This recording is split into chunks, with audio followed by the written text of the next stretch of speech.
Hi, everybody. Hello, I'm Ryan. I'm Bethany. And we are Ryan and Bethany Board Game Reviews. And today we're going to be talking about... Architects of the West Kingdom.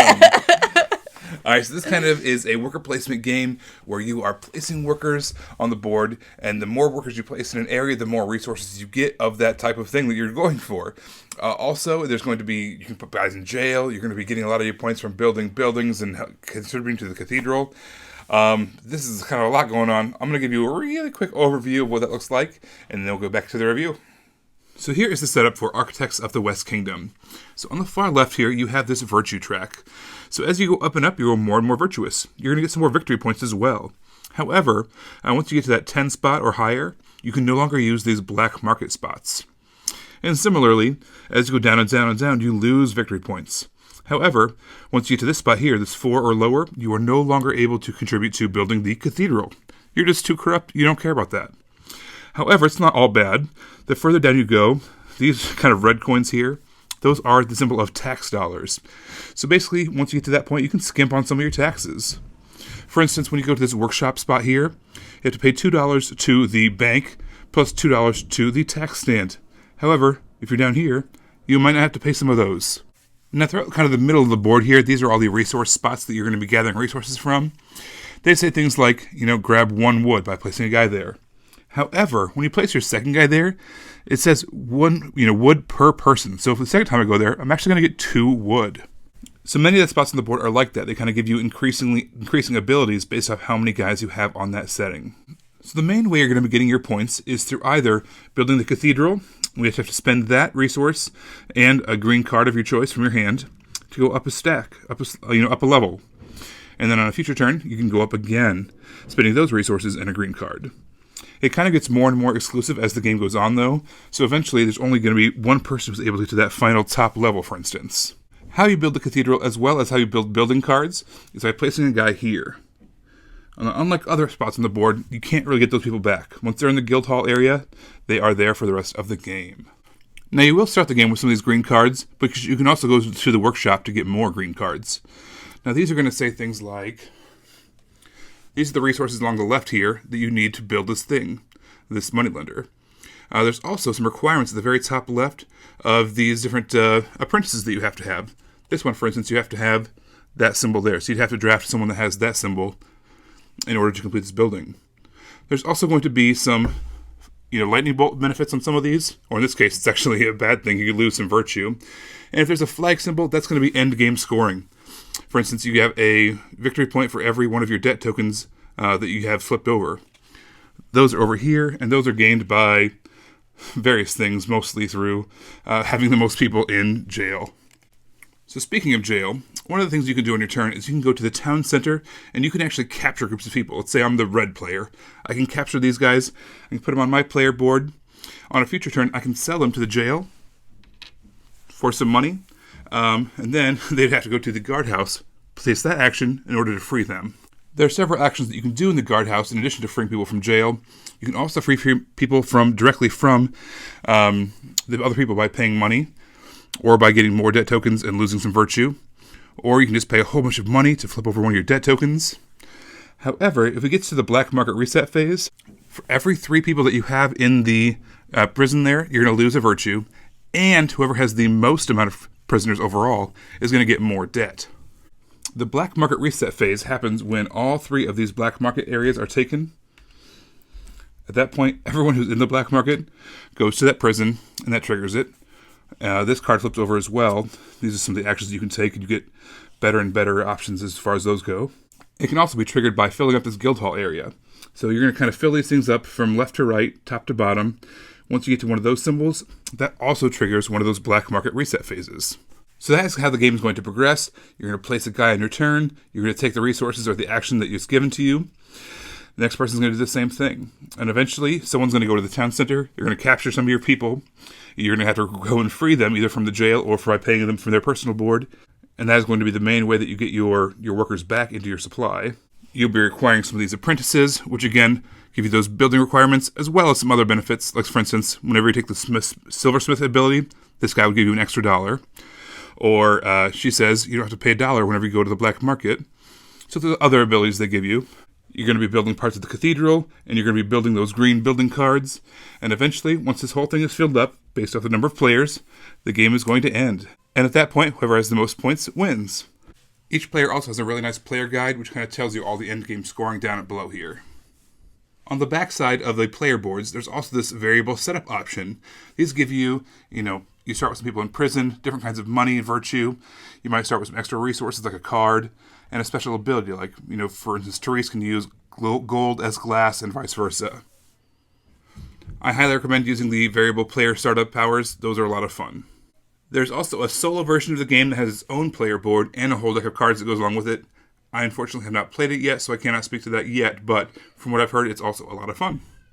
Make sure to stick around to the end to catch up on our pounds and inches segment. But first, Architects of the West Kingdom. Okay, so the thing I want to talk about first is has nothing to do with the gameplay at all. It's this box. It's the box in the series. When you lay the whole game out and you see all the stuff that comes with it and all the meeples and all the boards, and you're just kind of like, how do they do that? There's no dead space in this box, and I really like that. Yeah, that's one of my pet peeves too. I hate opening a box to learn that I had bought air. Yeah, I want the game, not it's like a bag of potato chips. Yeah, exactly. You bought the chips, not the air in the bag. So this Paladins does the same thing. I love that. And also throughout the whole series of games with Raiders of the North Sea. There's a couple other ones that I haven't played yet, unfortunately, but I'm looking forward to learning them at some point. I really like. The iconography, it's all consistent throughout. You have the same symbols like the banners, you have the points, the money, all the different characters are similar, so you have those kind of, that similar graphic design, and similar artwork throughout that whole series, and I think that is awesome. It's one less thing to think about, one less thing to learn when you're learning a new game what the iconography means. You're already familiar with it. Exactly, so I really appreciate that about this series of games, and especially Architects. All right, so another thing about Architects is when you start the game and everything's set up and you have your cards, I feel like you're really hopeful. Like every single time this game starts up, I'm like, this is gonna happen. I just felt like I could accomplish all the stuff that's set up for me. I'll touch on this later, but I just really like the beginning of this game, and it just gave me this sense of feeling of I can do this every single time we started. And I know that's a weird thing to say about the game, but sometimes you start a game and you're like, I'm over before it started, and I had the complete opposite reaction to this. So I really love worker placement games. I'm a worker placement snob. Can I say that? Sure. And this does this really fresh thing that I just loved. Most games that have worker placement have kind of a reset phase. You take the guys off the board. You have to feed your people, or there's some kind of caretaking of the board that has to take place. This doesn't have that. It is just seamless. You're placing guys, and then you're placing more guys, and you're placing more guys. You get more and more resources. I love that part of it. And then when you want, you just collect some more, bring guys back, or you have to rescue them from jail or whatever. But there is no cleanup phase. There is no having to stop the game and stop the progress, the flow of the game. It's, a medium-length game, I'd say an hour or so, but it feels like an hour and a half long game. It feels like a longer game than it is because, in a good way, it feels like a heavier game than it is. Or, I don't know what I'm trying to say. You feel like you're getting more out of your time playing. Because you're not spending so much time doing the fiddly stuff. Yeah. I also thought one of the things that was really unique about this game was that virtue track. I just thought it was interesting how you have all these actions, but if you're so high on the virtue track, you can't do this. But if you're so low on the virtue track, then you can't do that. And it made sense thematically, and I liked having to weigh that in the options that you made. All right, so another innovative thing is taking guys and putting them in jail, collecting these guys and capturing them, selling them for money. I thought that was a really interesting concept.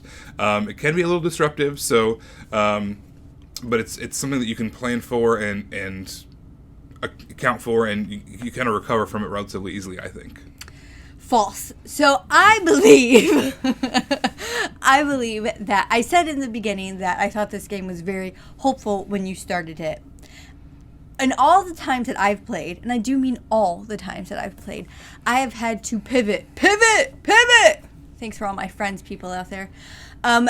He doesn't know what I'm talking about. I hope some of you know what I'm talking about. Lisa, you better be watching this. So, I just felt like I had to pivot in this game a lot. I felt like I had plans and I wanted to do them. and I not constantly, that's an exaggeration, but I often had to change what I was trying to do, and I had to pivot in mid-game. And for a game that I wanted it to feel more solitary, and then it wasn't, it was a little frustrating for me. I couldn't disagree more. This is not a solitaire game. This is a... I already disagreed with you. I'm disagreeing with you disagreeing with me. It's obviously a board with a shared community of actions that you have the ability to put people in jail. So you need to account for that, obviously, and she doesn't. And that's not my fault, and it's not the game's fault. It's a fun way, interactive way to get guys back into your supply. Nope. Just nope. This is a great argument. All right, so now that I've won that argument, I will say that I love Architects of the West Kingdom. I am really bad at ranking my games. I'll do it at some point. We'll probably film it for fun.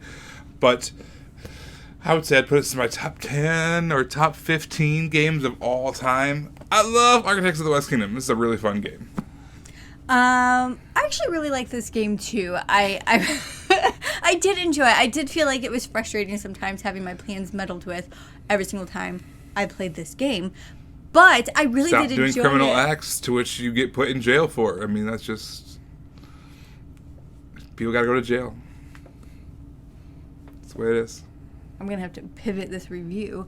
Anyway, I really did enjoy it. I had a lot of fun with it. And one of the things that I really enjoy, and I've said really enjoy like 100 times, but it's true, I just like this system. I want to play all the games in this. I played Architects, I played Paladins, and now I just need all of them. They're so seamless in their gameplay that just happens and it goes. It's like Ryan said, it's just a really meaty game in such a short, condensed time and a short, condensed box. Yeah, there you go. Yeah, it's awesome, guys. All right, so that is our thoughts on Architects of the West Kingdom. Be sure to stay tuned at the end for our Pounds and Inches segment. But you can also subscribe in the meantime to our YouTube channel, so you don't miss out on any of our reviews or videos as they come out. You can also go to our Facebook page. We are Ryan and Bethany Board Game Reviews. We are on Instagram at Ryan and Bethany. We are on Twitter at Ryan and Bethany 1, and we have a blog on BoardGameGeek.com. It's called Pounds and Inches. So at all those places, we love hearing from you guys. Leave us some comments, subscribe, follow along. We love interacting with all you guys. Thanks so much for tuning in, and we'll see you next time. Bye everybody.